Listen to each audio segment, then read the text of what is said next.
and he was like, Korede, the person that is going to marry is going to be lucky or something like that. And I was like, hold it there. I don't understand. You are eating the food and you are saying the person is going to, you will marry her.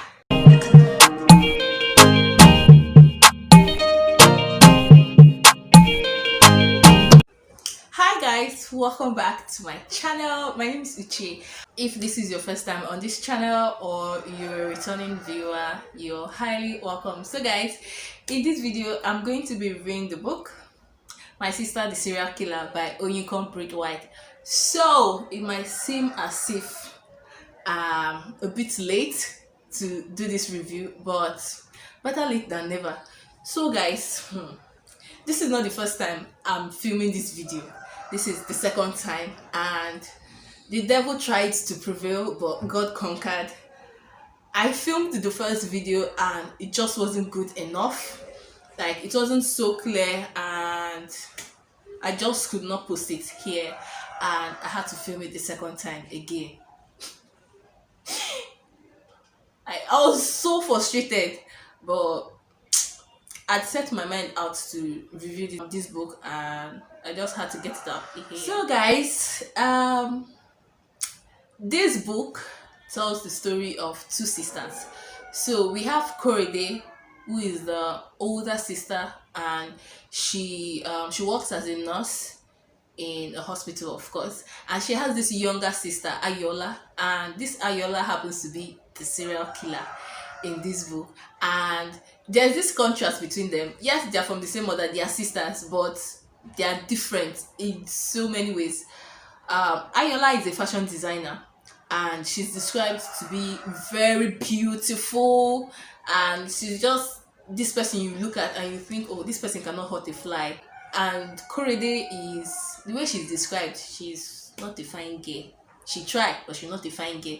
So her sister is the fine girl in this book. And what Ayola, that is the serial killer, what she just does is she kills men that she's dating, and she calls her sister, her older sister, for backup.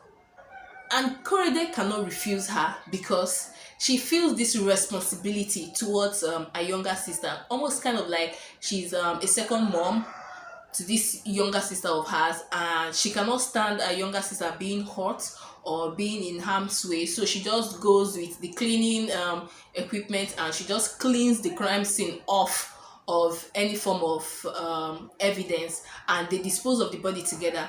And the crazy thing about it is that while Korede is feeling guilty, she's feeling sad, she's having sleepless nights because of this mother she had helped her younger sister cover.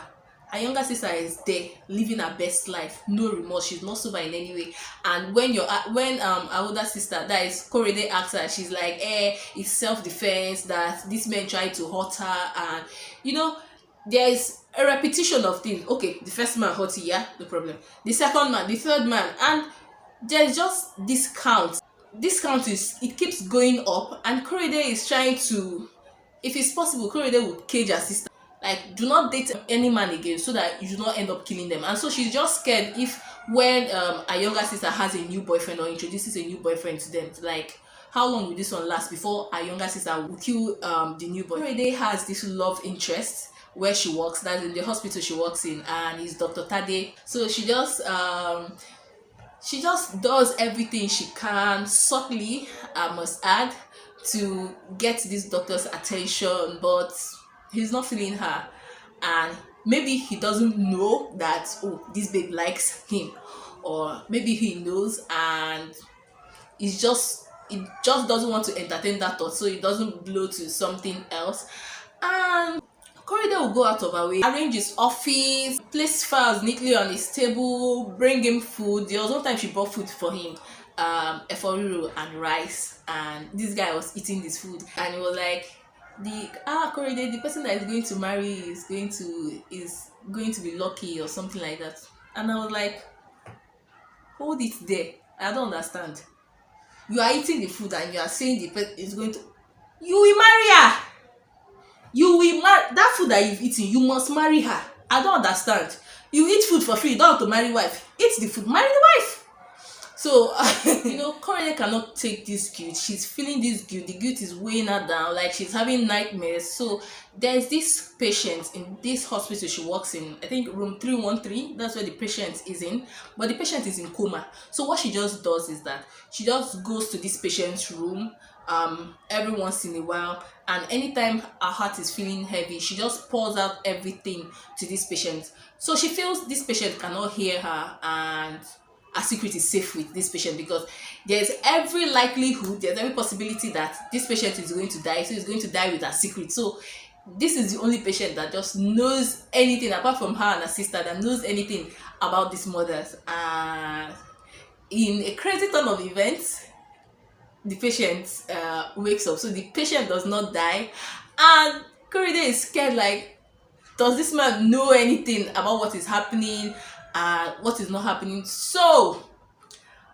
let's go to the other one.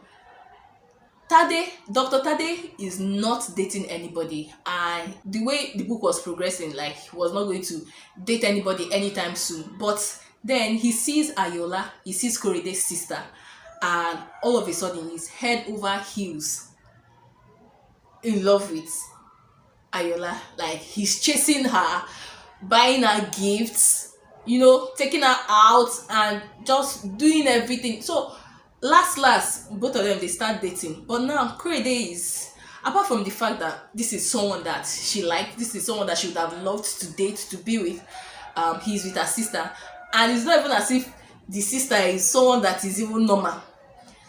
The sister is a serial killer, so she's scared that, who knows, this my sister might end up killing this guy. So now she's almost as if, like, she's at crossroads, and she's in a dilemma. She has to pick between her sister and Dr. Tade. So the question now is, who is she going to pick? Like, is she going to pick her sister, or is she going to pick Dr. Tade? Now, my other thoughts on this book is, first of all, this book is fast paced. I just love the progression of this book. It was very, very fast for me to read. Everything was just going bam, bam, bam, bam. There was no stalling, there was no unnecessary use of words, and everything was just a perfect blend. And I enjoyed myself reading this book.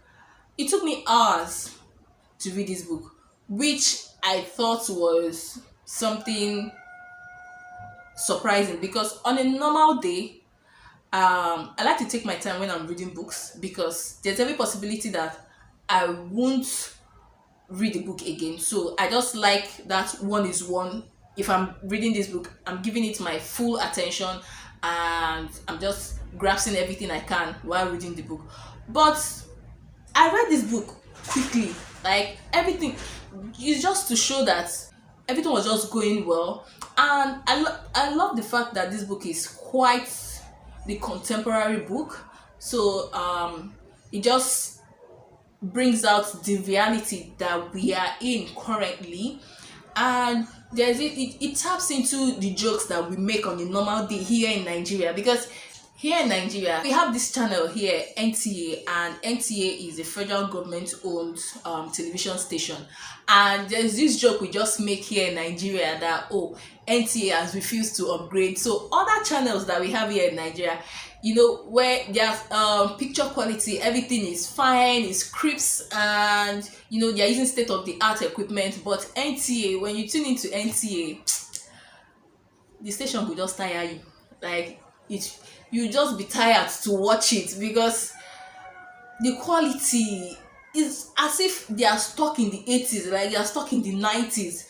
So it brought this joke into the book. And also there was a mention of YouTube, and it's just every bit it just embodies our normal reality now. Like, what is happening now, what you would do on a normal day. It's not talking about something that happened in the 80s. No, it's talking about something that is happening in the 21st century. This book can be described as a satire too, because there's a part it criticized the Nigerian police, and the ineptness of the Nigerian police, and how sometimes they are lackadaisical in doing their jobs, and they don't really investigate things. That is why it is so easy, because Ayola killing this man, it's not the perfect crime scene. Like, I watch crime movies a lot. I watch detective movies, and you know, when they are describing this killers painstakingly make sure that everything is clear of evidence. But when I'm looking at this book, I'm like, Ayola and Korede, they are not doing their best, although it seems as if they are doing their best to ensure that, there is no evidence in the crime scene. But this is not something that the police, if they really set to, catch the killer, I don't think it's something that can just slip through your fingers. But when there is issue of bribe and see, I'm not trying to say the police, they are 100% bad, maybe 50%. Some of them do their jobs very well, and others they just go with the flow, and they're just corrupt in that aspect. So it criticizes the Nigerian police. That the way this book ended, it was, I didn't expect it when the book ended. Like, I never expected it. I was reading the book, I was still expecting to vibe more, get more gist, read more story, and the book just ended. I was like, wait, did I miss something, or the book is not complete? So I had to go back to I think about 2 pages back, or I think a page back, and I had to slow down, like read it, really read it, like just to be sure that I wasn't missing any part of it. And the book just ended, and I was like, okay, is there going to be a sequel to this book?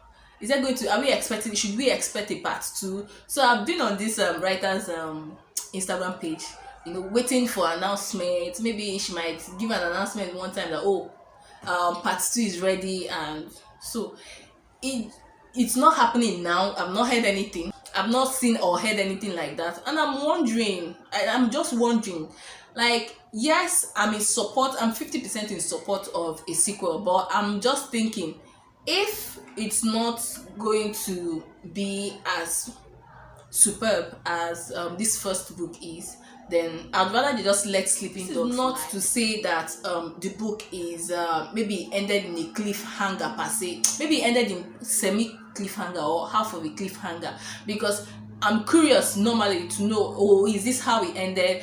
I'm just curious to know if there's more to the story than what is just published in the first book. But if there's not going to be a sequel, then fine, it's okay. The book is an excellent read. If you've not read it, you're living under a rock.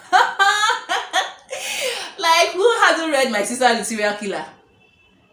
Like, is it possible?